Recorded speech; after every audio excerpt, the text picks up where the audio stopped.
En días pasados he estado leyendo un libro que ha ministrado mucho en mi vida, y una de las cosas de las cuales el Espíritu Santo me ha ministrado es sobre la obediencia. Y es que este hombre, el cual yo estuve leyendo el libro que se llama Josué, fue un hombre muy obediente. Fue un hombre que Dios le entregó a la victoria a su pueblo.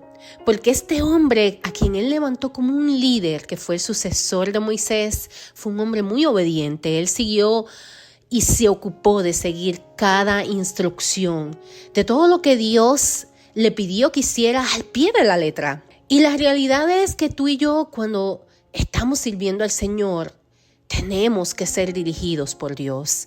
Y la obediencia es algo que va más allá de simplemente cumplir órdenes. Es algo que se trata de una aceptación voluntaria, gozosa y responsable de la voluntad de Dios y de la autoridad que por derecho legítimo, cuando tú y yo nos convertimos en sus hijos, Él tiene sobre nosotros. En 1 Samuel capítulo 15 versículo 22 dice que al Señor le agrada más la obediencia que el sacrificio. Y es que la obediencia es como una llave que abre las puertas de los cielos a nuestro favor. A causa de la obediencia hay promesas que tú y yo vamos a recibir. De hecho, todo lo que Dios nos promete a cada uno de nosotros en nuestra vida depende más bien no de Dios, porque Dios es un Dios que es fiel. Dios cumple lo que Él promete en su tiempo, que es perfecto, pero depende más bien de cada uno de nosotros. Si nosotros le obedecemos, si nosotros caminamos buscando su voluntad constantemente, nos dejamos dirigir por su Espíritu Santo, créeme que vamos a ver cada una de sus promesas cumplirse en nuestra vida. Y la obediencia es no solamente escuchar la palabra de Dios, es actuar conforme a ella, es que tú y yo la pongamos en práctica. No basta con solamente que nosotros la leamos, tenemos que vivirla, porque una vez tú y yo la estamos viviendo, estamos en obediencia, estamos haciendo entonces la voluntad de Dios para nuestra vida. Y mientras yo leí este libro, el cual te cuento que ministró mucho mi vida, en el capítulo 21, versículo 45, este versículo me marcó mucho porque dice: no faltó palabra de todas las buenas promesas que Jehová había hecho a la casa de Israel. Todo se cumplió. Todo lo que Dios dijo, todo lo que Dios le prometió a sus ancestros, todo lo que Dios habló, tuvo cumplimiento a causa de la obediencia de este hombre que supo dirigir a un pueblo siguiendo la instrucción de Jehová Dios. Tú y yo tenemos que caminar en obediencia.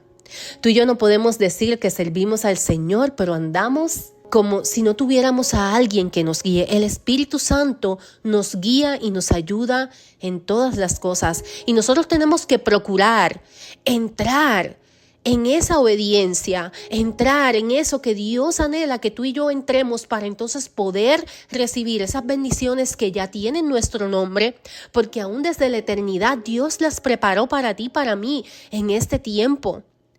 Pero depende de ti, depende de mí. Y una de las cosas que ministró mucho a mi espíritu fue la obediencia que tuvo Josué, cómo este líder pudo llevar a un pueblo de miles a recibir la victoria a causa de la obediencia. Pero también cuando tú lees este libro te das cuenta que hubo desobediencia de parte del pueblo, no del líder Josué, del pueblo. Y cuando hubo esa desobediencia, eso causó que viniera maldición sobre ellos. Y la palabra nos habla mucho sobre la obediencia. La palabra, en los primeros libros nosotros podemos encontrar cómo Dios nos hace promesas a causa de nuestra obediencia, pero también cómo la desobediencia acarrea maldición a nuestras vidas. La desobediencia literalmente abre puertas para que el enemigo pueda entrar, poseer, hacer y deshacer y tener legalidad sobre nosotros si nosotros estamos en desobediencia. Así que hoy esta palabra es para que tú puedas escudriñarte, como te he dicho en otras ocasiones. Estaré yo caminando en obediencia. Estaré yo haciendo lo que Dios le agrada. Muchas veces estamos preocupados porque quizás no escuchamos la voz de Dios de cómo yo tengo que hacer las cosas, de cómo tengo que moverme, qué debo de hacer, cómo lo debo de hacer. Pero yo quiero que tú sepas que aquí está la palabra de Dios, y la palabra de Dios es nuestra guía. Para nosotros poder guiarnos por el Espíritu Santo, saber cuál es la voluntad de Dios para nuestras vidas, nosotros tenemos que ser llenos de su palabra primeramente, porque la palabra de Dios, ahí está establecido lo que Él anhela para ti y para mí. Y la voluntad de Dios es agradable, es buena y es perfecta, porque Él sabe qué es lo que nos conviene y en el tiempo perfecto que realmente lo necesitamos. Así que si esta palabra ha sido de bendición en tu vida, compártela con alguien más. Hay alguien que tiene que entender que su obediencia ya abrió las puertas de los cielos y Dios le va a bendecir como ha prometido. Hay alguien que tiene que entender que quizás hoy tiene que enderezar sus pasos y buscar cuál es la voluntad de Dios para su vida y entrar en esa obediencia para que Dios haga como prometió. Esta quien te habla es Jennifer Gracia y este podcast se llama Firmes en la Fe.